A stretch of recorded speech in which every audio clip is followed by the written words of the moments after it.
STEM itself is just something passionate about because I love problem solving. I think problem solving applies everywhere, but I feel like the best medium for problem solving is STEM. I guess one of the biggest lessons is time management. There are definitely better ways of, doing it in time instead of staying up to like 2 a.m. in the morning. Understanding, how you can be a lot more productive with your time. It's like gaining that freedom, saying, hey, I have this time, but I know I can use it well. So what can I do with this other time right here? And it kind of builds on top of it. What advice would you give to our aspiring TJ students and who are now at TJ, kind of like your brother Ishan? The advice I'd give all these students, and especially Sean, listen to your parents.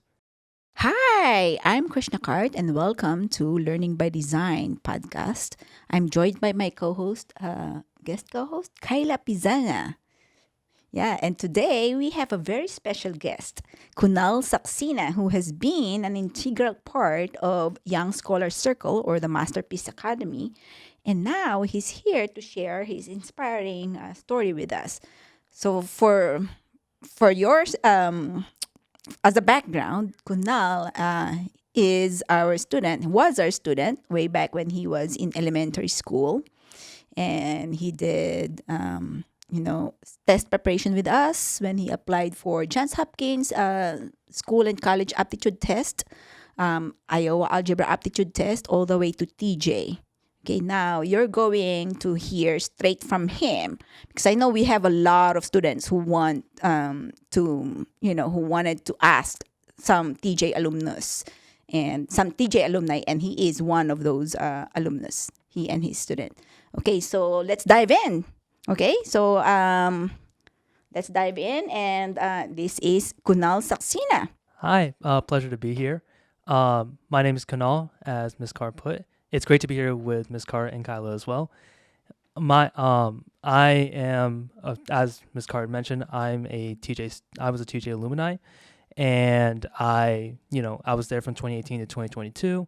But before that, I was a Young Scholar student, and I was here since I took my SCAT, which is almost third grade, fourth grade, and I've been involved, until high school, and it's been a magical experience then, and I'm glad to be back, teaching. Well, thank you so much for being here, Kunal. I really appreciate your effort. Just he flew from college just to be with us and to have this video podcast and in preparation for the ribbon cutting. So Kunal, your story is not only inspiring but also a testament to the power of mentorship, resilience, and hard work. We're excited to dive into your experiences and reflection and share them to our listeners. So let's do segment 1, the early years, building the foundation. Let's start at the beginning. Can you take us back to your first day at Young Scholar Circle? Yeah, so first day at Young Scholar Circle was the first day that I remember. I've been here for so long. But it was with Dr. Scribner. And this was the office that was right across Tyson's Corner, the Tyson's Tube Mall. And it was the writing intensive class. Now, at first, I felt like, oh, it's a math student. I'm a science student. I get all this stuff. Why do I need a writing course? And my mom and dad eventually pushed me like, let's do this. Let's see what's up. And I think through that and through Dr. Scribner, I kind of understood that now it's a skill that I understand I need like to this day every single day. Right. But I think you understand how important writing is and how important is communicating writing as well. Because, you think, oh, so, I understand math, I understand science, and I can, do all this. I can perform an experiment, I understand what's going on, or I can do some calculation, I can do some proof. It doesn't help if you can't explain to the next person what you can do. Right. It's like teaching, right? They say, if you can't explain it to somebody else, you probably don't understand how it works yourself. And it's almost the same thing. And that's a big part of it as well. And so that's kind of where I kind of realized, oh, there is another element to like understanding like STEM. And it's this writing part right here. Mm-hmm. And this kind of translates through where, the skills that you learn from this class about how to write intensively, how to write precisely, how to write, in a way that the reader will understand. Mm-hmm. That actually applies, to TJ, like first year TJ, because the first thing that we did in our iBest, which is now called iBest, it was to write a paper. Right. It was to write a research paper. And in that one, you had, even though you carried out your experiment, you had all your methodology laid out, probably 70% of the time was saying, all right, did you write it this way? Did you use the correct unit? Did you have the right number of paragraphs? Does your abstract expressly say, this is what our project is and this is how it works? Does our introduction give like a good concise, I guess, story of what is the motivation behind your research project? So that's where it kind of comes into this is where I learned from Young Scholar Circle, and just what may not, and it's just something that carries on throughout. And last year too, it was a mentorship I did last year, senior year. So same thing too. Nice. It was a much bigger paper, and it was a lot more work on me because it was just me instead of 4 of us. Also, even in college, huh? So this was last year. This was last year TJ. But in college too. The last year in TJ, like the senior research. And college, all you're doing is writing. Right. And I remember there was a big math paper about p-adic numbers that I wrote for a class that I had, but for that one also it was just understanding. Oh, this is how latex works. So it's skills beyond just like. So it was just skills beyond understanding. Oh, this is how to write, but there are also ways you can write to communicate it better. So times you obviously heard about Times New Roman, double space, font size 12, but also latex. Can you represent equations in the right way? Can you the math problem solving essay? Yes, exactly, right. So can you express equations in the right way? Can you create diagrams and express them in the right way where it's not like a PowerPoint presentation you put on. It's actually something that you created by yourself. Right. And those skills are something that I learned through that class too, and just kind of keeps growing on. So that's kind of where the story with Young Scholar Circle started, where it's a small class that I took in 5th grade, which I didn't think as much of, and now I think about it, it's like, wow, it's probably applied to every other point in my life. Oh, thank you so much. I'm so glad that you can see now the value of it and how you're applying it. Thank you so much. So what drew you to STEM? Let's go back because, I remembered when we were in 8200 Greensboro Drive, I remember telling your dad that, one of our math teacher saw your giftedness in math. And then I remember telling your dad, Mr. Saxena, your son is gifted and I would love to take him to, do a test prep on SCAT for Johns Hopkins Center for Talented Youth. So go back to that years. What drew you to STEM and what did those early experience shape your academic growth? So STEM itself is just something passionate about because I love problem solving. And I think problem solving applies everywhere, but I feel like the best medium for problem solving is STEM. Mostly just because, it's the way it's like the most biggest thing in the world. And in the sense that, like of all the big fields right now with AI, machine learning, and I guess even biotechnology, and those are the 3 biggest fields right now, and they all require problem solving in varying degrees, and that's always something that always enticed me from a young age. And for me, before I even got to like all those big fields, it was coding. Yeah. I just loved, even before that, actually, I'd say it was probably math. Yes. So I loved math. Like I loved everything because it just made sense. It's easy because the solution's there. Yeah. And you can get to the solution. And then your mom talked about, your grandfather is a math professor. So I can see the DNA. Yeah. Yeah. Also, it was just less writing. In your DNA. It was just less writing. So it's like, 2 + 2 is 5 or 4. Well, it's precise. 2 + 2 is 4, and I don't have to write a paragraph explaining why it's 4. Yeah. I mean, and then you realize later on you're absolutely wrong. You have to write something about that. But it just blew up from there, and I think the more math I did, the more I realized how complex it can be. So a big thing was Kumon. So for everyone there, if you know what Kumon is, I know there was a tingle went up your spine for any student there. So, but I did Kumon for a long time now. That was almost 2nd grade when I started, and I just grew my love for math there because it was just constant repetition. But it was like, oh, I understand it, because for that one, it's just constant practice where you build your confidence by yourself to the point where you feel you don't realize it, but it's like I'm doing calculus in 4th grade. Right. And it's and it's things like that where it kind of build on it, and you kind of realize how far you've gone, but just because you constant repetition and just forcing yourself to do it, And I think there's something beautiful about that. Yeah. And I think also the other thing, and that's the other thing about math, is that, it's something that where if you're very motivated and you want to do more with it, you can absolutely go the distance with it. Right. And there's not really much of a wait time, I Yeah. guess. That's what I found. And so I got into math. And then naturally, because my parents were computer scientists, I was like, oh, this coding thing sounds fun. Let me try it out. And, I started with Java. Because they were big. They were 13 years old. I think you got the license. Yeah. Isn't it? So Wow, talk That's about it. awesome. so for that one, that was I interesting. remember your experience. dad. So that was a very interesting experience because it was seventh. So I knew some Java, and my mom urged me that, hey, let's try certification, right? Let's see how good Yeah. you are. And so I took a summer of seventh grade. Yeah, I took a summer of seventh grade, and I'm actually the first time I did not do well whatsoever. I didn't get The it. first time. Yep. And it's one of those things where it's like, oh, like maybe I'm good, maybe I'm not certification good, right? My mom kind of pushed me like, no, you can do this. Come on. So, that was Good mom. Yeah. Oh yeah. She'll push you when you don't realize you need it. That's what I've learned. But I've with her, and she kind of pushed me, and I was like, all right, I'm gonna try doing this again. And I tried to think, what if I can take it January of 8th grade? So this was the January 2018. Yep. And I got an 86 on it.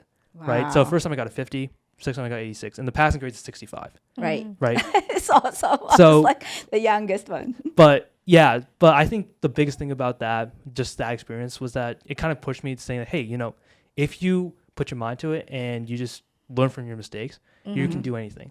Perfect. And that not every single milestone that you have has to be one step forward. Sometimes going backwards and kind of understanding what you did wrong can make a bigger step forward than what Right. you usually thought. I think, and because of that, because I failed the first time, and I passed the first time, I probably would not have taken as much heart to concepts like polymorphism, and which is a special programming concept that always just kind of confused me. And going to that exam, I understand the syntactically how it worked, Right. but never to the point where it's like, oh, I can probably explain to you what it is. But because I failed the exam, I was like, all right, I have to understand everything about this because I don't want to do this again. And so it forced me to understand more and more and more about the language itself. Right. And I think that was the beauty of it, because the more I understood, the more I realized how it connected and understood it to a better meaning that I probably would have if I Practical passed the first time. If I passed the first time, I probably don't go through that process of understanding it, and I probably end up becoming more confused when it comes to use later. So things like that, those are like the small things where coding kind of gave me kind of an avenue or an outlet where I can, kind of talk about it. Yep. Yeah. Okay, let's do segment 2. All right. Let's talk about your TJ experience, research, growth, and resilience. Moving on to TJ, one of the most competitive and prestigious STEM schools in the country. What was your initial experience like when you started there? Oh, not good. Oh. No, so I took a summer course first year. It was to get my history credit out the way. So I was like, oh, it's a history class. I like history. We'll see what happens. Yeah. And it was probably one of the most intensive courses I've ever taken. Wow. And it wasn't and I think it was more just because I didn't understand how intense the school is and how intense the curriculum is. So when we talked, Miss Yee, who was a teacher then, she's awesome, by the way, but she the way she taught, she was a very passionate teacher, but it was a lot. And she puts a lot. She's very detail oriented, and she explains historical concepts in such a way where you're almost there. But it's a lot of high level thinking that you just don't expect, like for a first class. So I ended up doing decent in that class, and I think everything went out fine. But that was my first taste. Like, wait, this is going to be a lot. And so freshman year rolled around, and it wasn't as great, for being honest. I just wasn't up to speed with how fast the classes went. Yeah. And, and some classes made a lot of sense. Other classes, biology, which I never thought I'd have to touch, that just were a lot. And you just don't understand how much it is at the first. For example, I was like, oh, for bio, the first unit you talk about is biochemistry, and which is a lot of digging into molecules itself, Right. how they work. And, that was just something that I remember was like, oh, this is a lot. Right. But I think over time, Mhm. even though I may not have been as well, that second half or second semester rather of that freshman year Freshman year. is when you kind of start piecing it together. It's like, Mm. oh, even though it's like, all right, even though I might not get an A in this class, Yeah. right? I'm gonna try to see if I can do the best I can. Mhm. A great advice. And so biology, I think I got to B plus. It was probably like a C at some point, but I got back to a B plus. And even though it wasn't an A, it was a still reminder like I can do this, right? It just we just had a little hiccup, and now we're back, Yeah. kind of on the You track. just had good. to like adjust to it because Exactly. it wasn't something that you were used to. And you kind of see the same Yeah. thing in college too, Mhm. right? Mhm. And Yeah. but I think it wasn't. So I remember like from my roommates as well. They were obviously like because you're in an entirely different place. You have and Right. it's kind of like a whole adjustment altogether. Mm-hmm. But I feel like that's the one thing about TJ. You've already gone through that experience once. Yeah. You've already Mhm. gone through that that bad semester. Yeah.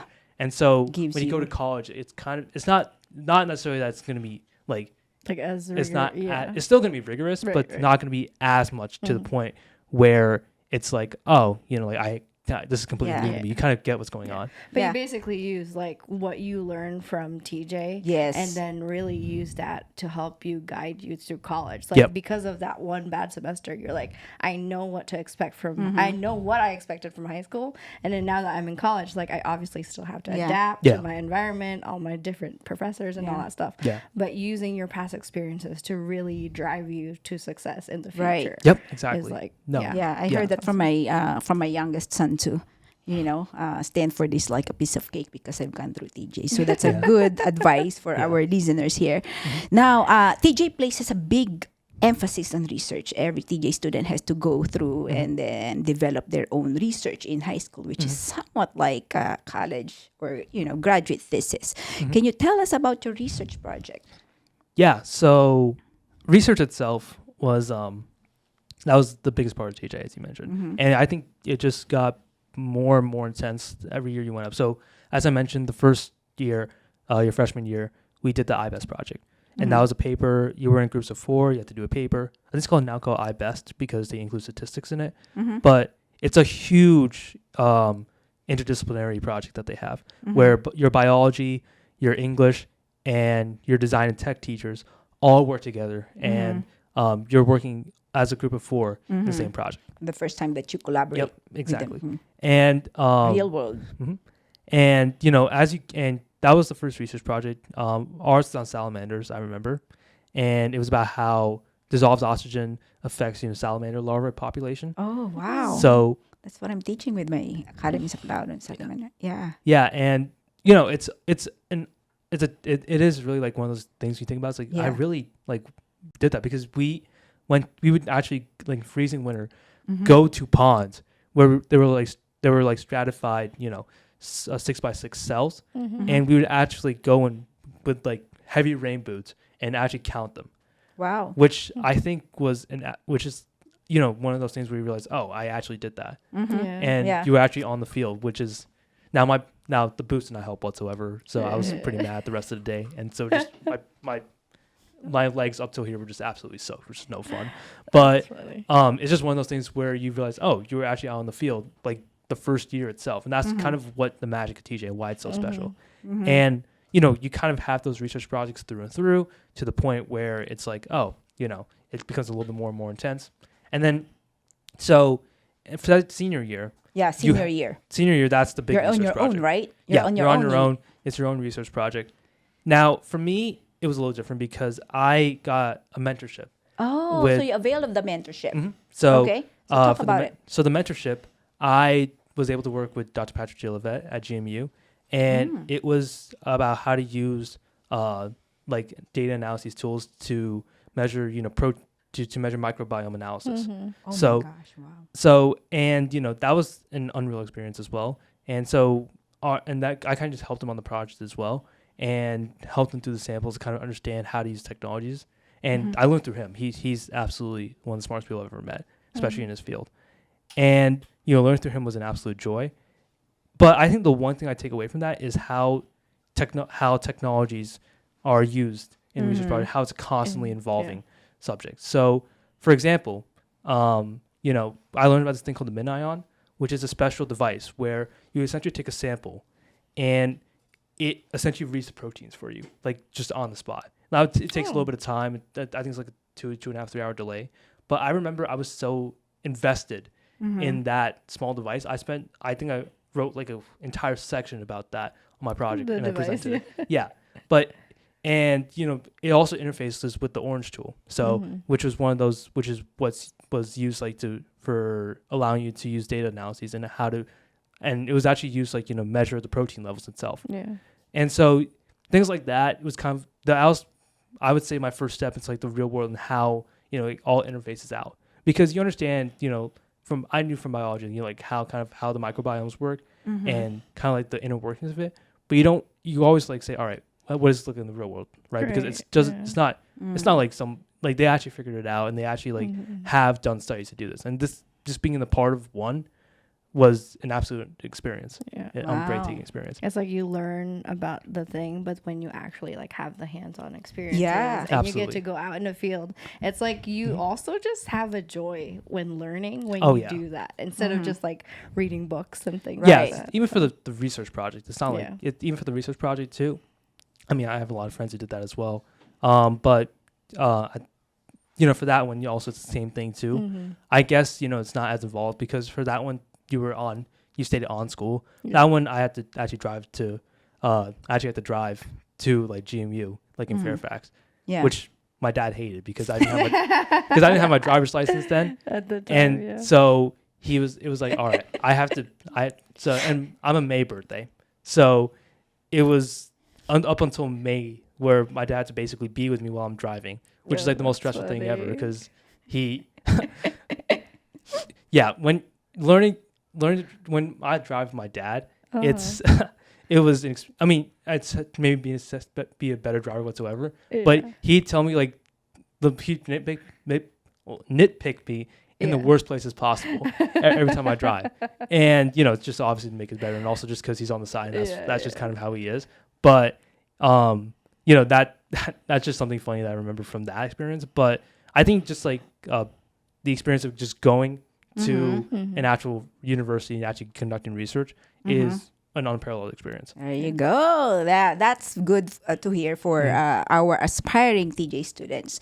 And then before we leave TJ and before we move on to the third segment, I wanted to ask you, what were some of the standout moments that you cherish most from your time at TJ? It's getting to know the people. And I think, if you talk to any students, like they're probably going to say, oh, it's the science and the math. And I'll probably tell you it's getting to know the people because those relationships. Relationships. And I think it's so, my iBest, we're very close when we had a lot of things together. We had a laser tag party that we all organized at the end of the year. And we just stuck close ever since. And, we, even after that, 9th grade, 10th grade, we have hum groups. Now 10th grade was a little different. 11th grade was a little different because junior year, because it was COVID year. So, so we knew each other like beforehand, but just we weren't actually like in the classroom, which is kind of interesting. Yeah. But but that sophomore year, we just one big family almost. I guess I'd say. So, and I think it's weird because now my younger brother Sean, who goes to TJ. I know. I came back from college and I had to drive him because to TJ. Yeah. To TJ, but they did the same thing too, where we had a laser tag party. They went to Tyson's and they have pajama. Oh gosh, a lot. Yeah, so they went to Tyson's and I had to drive like 3 of them, like as a carpool. That's funny. Yeah, and so I remember my dad. I made my dad do it. And now my brother asked me to do it. I was like, all right, I think it's a rite of passage. That is so nice. That's a great experience. Yeah. So so nice. Yeah. Do you still like keep in contact with like your teachers or your my teachers? friends? I think not as much as I should have, which you definitely should because they're incredible people over there. Yeah, but Mr. Billington. Yeah, he was your teacher. He was with us at Young Scholars. Yep, he taught me. Yeah, so for TJ Prep, actually, he was the major teacher. He was awesome. He was very calm. He's teaching. Yeah, he was a very calm teacher, and the way he taught was very interesting, which is almost slow. And, I'm like a very frenetic guy when it comes to like math or something. And so I'm like, and I just was like, all right, I want to keep solving. I want to keep solving. I want to keep solving. Yeah. So him being a change of pace was kind of like a weird experience because I'm not. I wish I could no, I'm get him into a podcast with us. Yeah. Mr. Billington. No, and so, and you know, I think that kind of that thing of slowing it down Yeah. and kind of thinking about it, Yeah. that's kind of like what I took a lot from this class. Oh, he thinks highly of you, Mr. Yeah. Billington. Oh, He thinks highly of you, oh, he Dr. was great. Scribner. Yeah. He was great, yeah. Yeah. Dr. Scribner too, yeah. But you know, I think experiences like that are what I think those experiences, just like connections with your teachers, connections with the students that you had, It's the relationship. those are the things that matter. And those are Exactly. the things that matter a lot. And I think when I look back at teacher, that's the thing that I remember. Exactly. Mm-hmm. Yeah, and then to think about it, relationships matter. That's the first thing. Yeah, like a relationship with Christ first, and then your family relationship, your marriage, and then all the way to work. Relationship is the single thing, most single Absolutely, thing, yep. most important thing is in this world. Okay, transitioning to college. Okay, now that you're in college, how has your perspective on STEM and education evolved? So there's a lot more freedom. And I think that's the biggest thing with any not even just out in STEM, but outside STEM, you find that there's a lot of freedom in what you do. In college. So in college, yep. So there's a lot more access to resources that you see Right. because it's a bigger campus. There's a lot you have the ability. Your class are more sparsed out, so you have a lot more time to stay on campus and see what else they have. You can even go to, if you want to, you can go to another class. If you don't even have to be attended, but sometimes I'll go to my class, another class, say, this looks interesting. Like to sit on it? Yeah, it's like okay. if I want to do this Listen. next Nice. semester, let me go to this class, see what's going Oh, on. just check it out. Yeah. That's nice. Yeah, I almost went when they had a test. I did not know. I almost went when they had a test, and I thankfully emailed them beforehand. He's like, "Do not come. We're having a test. Come, you can come next week." So, but that kind of freedom. That's kind of what is the big difference between TJ and college. 'Cause even though TJ does give you a lot of liberties, because it's probably one of the better college prep schools Right. that high schools can have. It's still high school in the end, right? Right. You still have your set periods. You do have electives, but the set period 8 to 4. Right. With college, you realize, I don't have to take 7 classes a day or 4 classes a day. Yeah. It can be 2 classes a day spread out throughout the day. It could be 1 at 8 a.m. It could be 1 at 6 p.m. Right. Right. And also, it's not an hour and a half like it is for every class, or 45 minutes on an anchor day like it is at TJ. It got to be 50 minutes, at least for Pitt, at least for me. It got to be 50 minutes Monday, Wednesday, Friday. It could be Tuesday, Thursday, or Monday, Wednesday, an hour and 15. Yeah. Or it could be, 2 hour, 30 minutes, where it's just once a week. Okay. Right. So, that kind of flexibility is just something that kind of throws you off. It's like, oh my God, I have so much control over this. Yeah. And now, but, as a STEM thing, that there's also 2 ways to this. So, if you enjoy these liberties, you obviously, you can have a lot more fun. It's a lot more relaxation. But there's also does give you the time to say, all right, I want, if you're more ambitious, you can say, oh, I have an ungodly amount of resources right here. Right. And I have access to it, and I have the time to access it. Which you may not have that time because, if you live in Loudoun, the commute from Loudoun to TJ is an hour Right. and 15. And then barring if you don't have any after school activities afterwards, it's the bus ride straight back is another hour or an hour 15. So Something it's to think really about. Yeah. so you really don't have a lot of time in the day when you think about it. And now, obviously, there are ways you can still work around that. But when you are and with TJ, you do end up doing all those activities in clubs that you have to make it a fulfilling experience. But with college, you realize, I have so much time, and it's a matter of how you use it. And I think that's the biggest takeaway from college. Like, there's a lot of time, but it all depends on how you can use it, Right. which is kind of like that gift and curse that comes with that freedom. Yep. That's good. Anything that you wanted to ask him? Wanted to add? I was wondering, I know you've partially talked about it, but what lessons or skills from TJ or, from your early years that you took to college? And I think you had already talked about, lessons from the Masterpiece Academy. So Yeah. Circle. Yeah. So I guess one of the biggest lessons is time management. And I coming into TJ, that was probably one of my biggest weaknesses, where I just, it wasn't that, I couldn't like manage my time well, but it's like maybe there are better ways of doing it that I just didn't think about. And, like there are definitely better ways of, doing an assignment instead of staying up to like 2 a.m. in the morning. No, yeah. Yeah. That's with any college or any high school, not even just TJ. It's any high school experience. I remember that. But, that's kind of that understanding, how you can be a lot more productive with your time and kind of gaining that freedom. It's like gaining that freedom, saying, hey, I have this time, but I know I can use it well. So what can I do with this other time right here? And it kind of builds on top of it. So by the time you go to college, you are looking for opportunities to say, hey, I can do this here, I can do this here, I can do this here.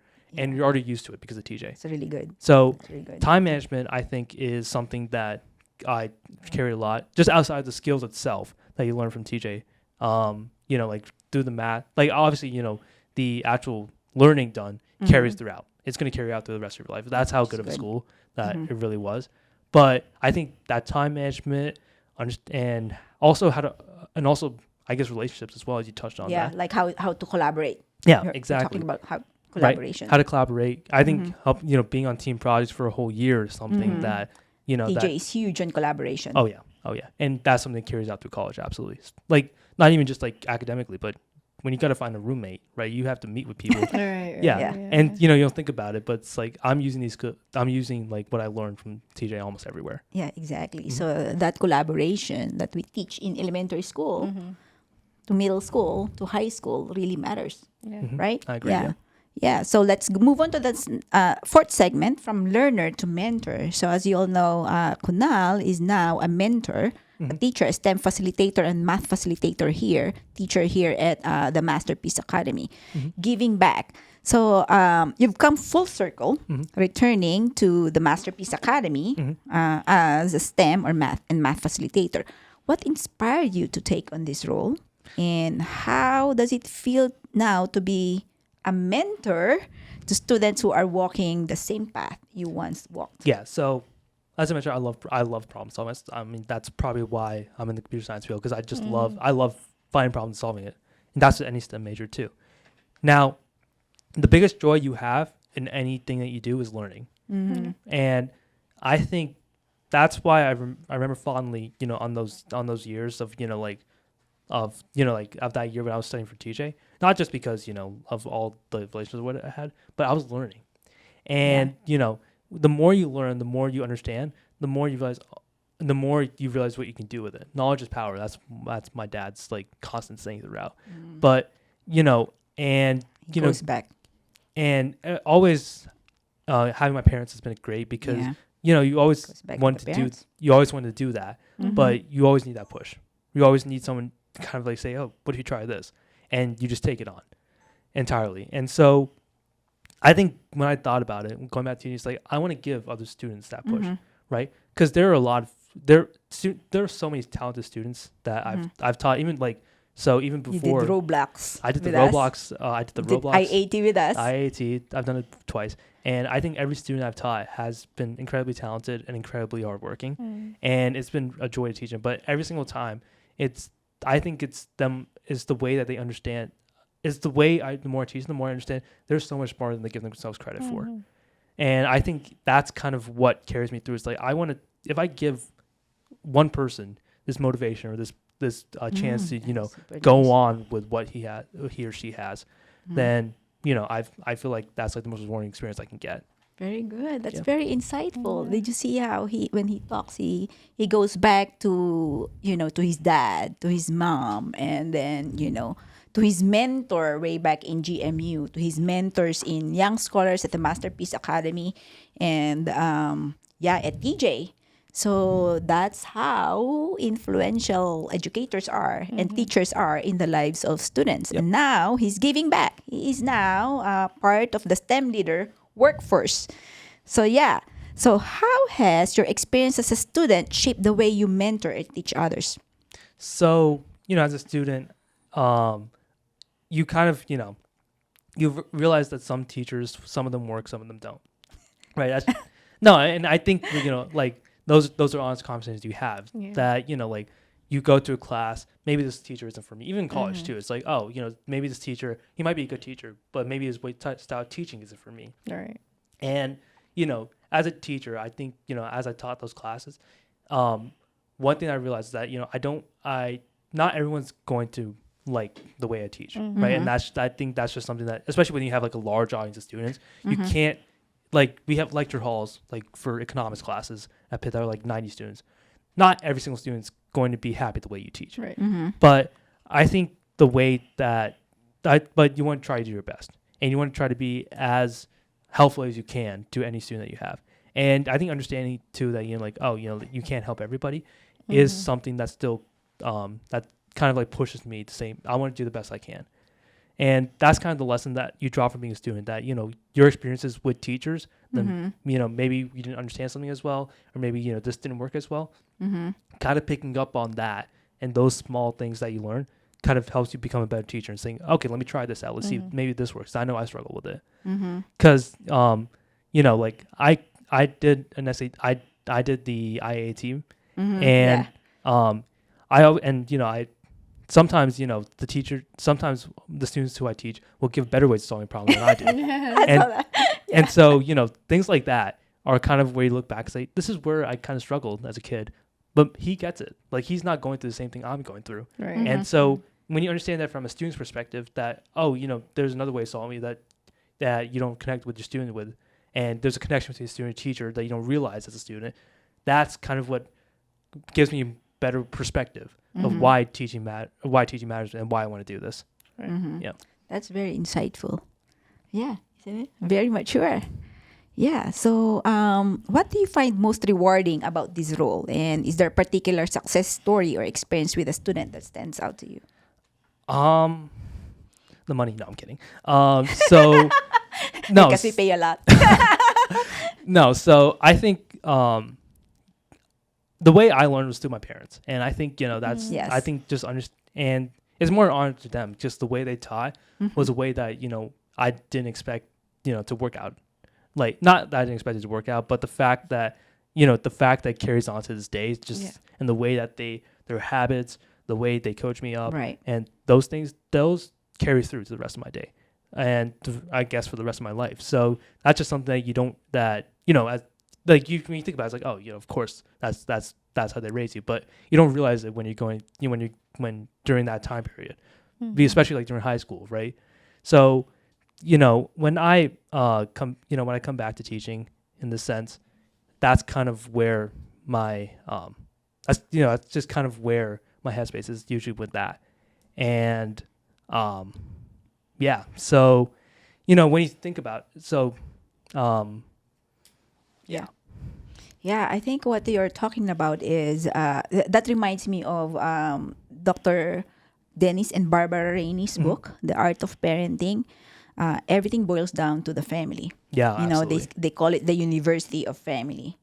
So if your family ties is strong, and that goes, that impacts your learning and the way you relate and you do things later in life. Yeah. So that's agree. the value of having a tight marriage and then tight family ties. I agree. Absolutely, I agree. Yeah.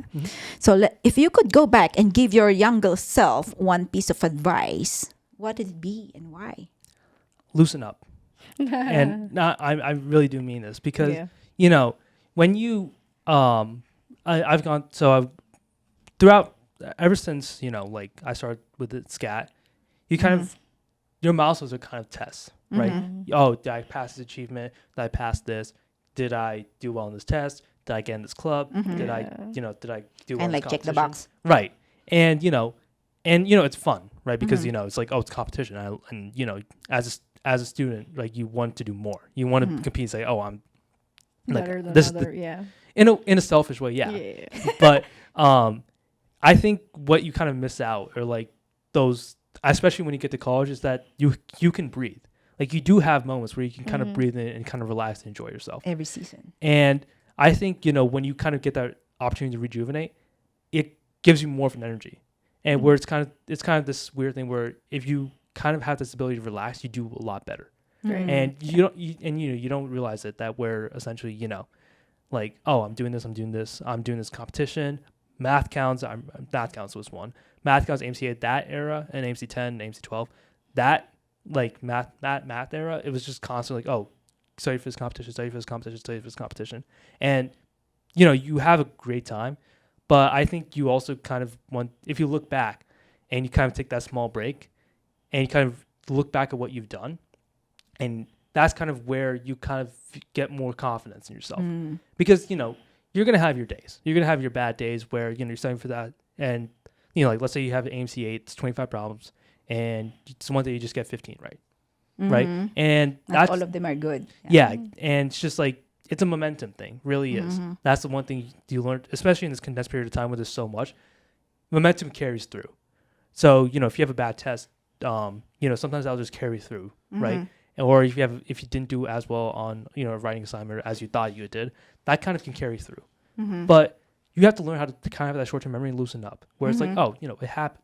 And, with college, you kind of get that breathing space where you kind of think about that and kind of look back and say, oh, I've done all this to this point, and one test is going to knock me over. No. So that's kind of the advice I'd give to myself. Because in TJ, you're going to get a C. I don't care how good of a student you are, you will get a C in TJ. And so, but it's always that reality check. Yeah, but it always is, you always go back and say, it's just one grade, right? It doesn't define who I am, doesn't define, what I can do. And you just got to keep going through. You just keep pushing it. Oh, thank you. There you go. Now, one more piece of advice for our aspiring TJ students who are probably listening right now. I'm going to write about this in our blog. What advice would you give to our aspiring TJ students and who are now at TJ, kind of like your brother, Ishan? The advice I'd give all these students, and especially Ishan, listen to your parents. And yes. Because that's good. And this shouldn't just be a TJ thing. This should be for any student there. Anybody. But so during junior year, especially because it was COVID for us, you were at home, but it was probably the most stressful year of your life because it was AP Physics, AP Chem, AP not AP Bio. I took that last year, but AP Physics, AP Chem, AP Push, and it's a lot of APs. Yeah, and I think it was AP. It was one AP Lit, so it was 4 APs in that year, and you don't realize it, but it takes a toll, right? Especially when you're at home, it's so easy where you're not moving around, where you just kind of lose yourself, and so you kind of want to have your parents as a bedrock in the sense that you don't really understand that how like having them push you, having you kind of course correct is going to help you a lot, because that junior year was, even though it all ended out fine, I did well. That's the hardest one at TJ. Yeah, but it really was not fun whatsoever, and obviously it doesn't help that you're at home, you couldn't talk to people, and so you're just in your room like you're in your room for 9 months doing school, and that's just not going to be a great time every single time. And what my parents did was that, and sometimes like when you feel like, oh, I can work late, you get a nibble, you want to eat something as you go through. And my mom, I remember she told me like, Kunal, you're eating 4 meals a day, like you like don't like you're stress eating pretty much. So she like curtailed it, and obviously it was like, all right, I'm studying. Why? Mom's instinct. Right. And it definitely, after that, it got a lot better and it got a lot smoother, especially like during the exam season, which was surprisingly not as stressful as I thought it would be. So, things like that are where you have to listen to your parents, because they know what's best. Just not even though they might not study with you, they understand who you are and understand how you work, and they understand, if there's something wrong, they're going to be there for you. Yeah. Yep. Perfect. So, and I guess like for any other technical advice, I'd say is make relationships. That's something that carries on through college. Right. You want to get on the ground running, where you kind of meet people and you're active, and you understand who you are. Now, it doesn't have to be like you have to be the most popular kid in school, but if you know how to meet people and how to entertain them, in the sense that work with them, you can work with them. Exactly. That's the biggest skill I can give for you, especially in such a collaborative school like TJ. Like I think one example I think about is with Ishan, because when he does drama, I wasn't here for this, but my mom told me. So they have 1 act for drama, and where it's about like 15, 20 plays, all 2-minute plays. But what really captured me was that they're all student written and directed. Wow. Which I heard, it's like, that's insane. I did not that, and And TJ kids. I wish I didn't. I wish I awesome. didn't miss that. But it's always like those interactions where Yeah.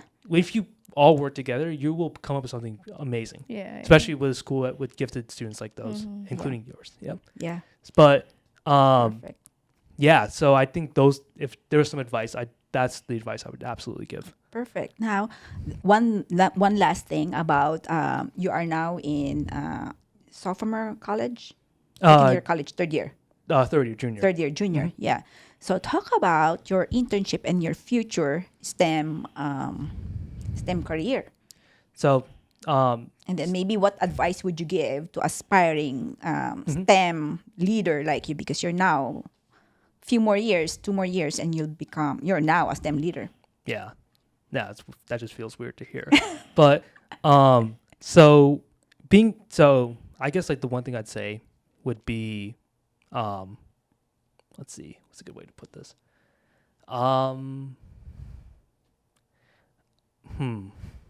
That's a good question. Let's see. I guess the one way I would put it would be, what can you say the question again? I just lost my train of thought. Oh yeah, basically talk about like your future, like your Right, internship, right, I'm like sorry, your yeah. work, your STEM work. Yeah. So right now I'm doing a part-time job with a healthcare company, and we're doing a telehealth thing where that's a good it's where we're kind of trying to connect through a big cloud system remote veterans who aren't as accessible to hospitals or other healthcare options. So that's kind of what I'm doing right now. But it's been a great experience so far. I'm still working with them part-time, but I think the biggest thing I can ask, especially for like a computer science student myself, is internships are not an easy thing to get. Like you think, you go to college, you're gonna get an internship, you're gonna get a job, which you will, but you have to put in a lot of work. I think that's the first thing. There's a computer science club at Pitt when I went freshman year, and the first thing they said is that you're not gonna get your dream job year one, or maybe not even year three, because it's such a saturated market because everyone wants this internship, and everyone wants to go to Amazon, Microsoft, Google, but I think over time you learn, this is like you have to kind of put in the work and you have to kind of start small. And so actually this is a very interesting story. So I got that internship job I was talking about because I taught an IAT class, and one of the students' fathers, Mr. Sabatine, he kind of said, I'm working on this project, and if you want to join, I can definitely try. Awesome. So you have no idea where opportunities may come, Right. Yeah. right? So, and it's always just leveraging when they arrive. That's the one thing I can give like as advice as well. Network. And but in the end, the future of all this is you want to keep learning, right? Even beyond, once I'm done with with my bachelor's, it's all right. Let's see if there's anything more I can learn, right? Maybe through a master's, maybe doing another course, maybe even doing a project, right? A big project, because that's doing hands-on things is always the best way to learn. So, there are a lot of avenues for how this will go, but I know that in the end, the best thing I want to do is keep learning, right? Whatever field it may be. So, computer science, maybe doing a big project with AI down the road, maybe even just going straight to my master's, right? And I think that's the flexibility that comes when you grow up, so that you have a lot of options. But always pick the option where you feel like you learn the most or you have the most to gain. So that's where I would probably say, like as some sort of inspiration, that when you look at the future and you say, I want to be a doctor, I want to be this, and you feel like you have it all planned out, just hold off on that a minute, because the idea of you going to college is for you to learn, understand, what new technology is there, what are the new devices there, how you can learn, how you can use resources as well, and that's just something that through 4 years changes your perspective. At least 4 years will change your perspective. So that's probably my advice I'd give for that. Thank you so much. Now, are there any piece of advice that you could, that we haven't covered in our conversation that you could give to young learners from fifth graders, all the way to TJ, and then the people who are applying for, any young learners? Yeah. So Something learning is not something that comes right easy off the bat. I mean, it's a process. It really is. Where it's to the point that, you kind of expect that, I learned this, I kind of gained a step, but there's so much learned that you don't realize. there's a curve that I keep seeing where when you're studying for something, you start right here at the, kind of like where it's like, oh, I kind of know what's going on. Mm-hmm. The more you learn, the more it kind of dips down. It's like, oh my God, there's so much I have to learn. But then it shoots back up, because once you get to that low point, it's just endless possibilities. Because that's that climactic point where you realize, oh, I know some about this, but there's so much, but I understand the bedrock of it, and like you just keep expanding. Yeah. And so learning is a process, no matter what subject, STEM or outside STEM that you may encounter. That's what will always that curve's always going to be there for any subject that you have. So it's just understanding that it's a process. But if you're dedicated, you keep at it, and you push through that climactic point that I'm talking about, you're gonna go places. You don't be it through TJ, maybe not even through TJ, maybe through another avenue entirely. If you're dedicated to learning, you will go places. And I think that's the best advice I can probably give to anybody. Thank you so much. Thank you for that insight. And I love the piece of advice that you give to our learners. Value the family. That family value is still important. That is still very vital. And then relationships. And that ties up with education, right? In coaching, it ties up with, it's basically the core of education. You've got to have good relationship. So to our listeners, thank you for tuning in. And if you like this episode, visit our website, subscribe, and visit our website, www.masterpiecek12.org, and be sure to subscribe. Stay tuned until our next episode. Bye for now.